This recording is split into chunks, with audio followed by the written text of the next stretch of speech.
So a plant's making sugar. Yep. The microbes are giving off CO2. There's the carbon cycle. What if nothing can breathe? What if there's compaction in the soil? If there's compaction in the soil, you will not get aerobic microbes. Aerobic microbes are the workhorse of the soil. They should be found, not usually, they should be found in like an 80 to 20 ratio. You always should have about 20% anaerobic microbes. The anaerobic microbes are almost always going to be associated with the compaction layer and just underneath the compaction layer. They don't get too terribly deep, but their job is to start breaking down the compaction layer and opening it up so that you go from 6 inches of breathing to 6.5 inches of breathing.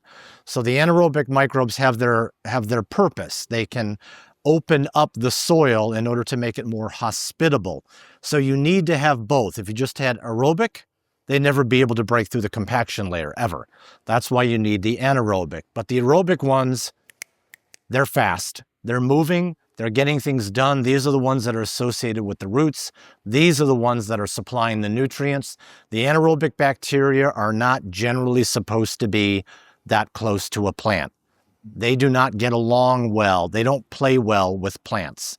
And so because of that, they've got their job. The plants would prefer they keep them at a distance, let them do their thing, but it's the aerobic bacteria that need the oxygen, and they need to have a food source, and that food source needs to come from the plant.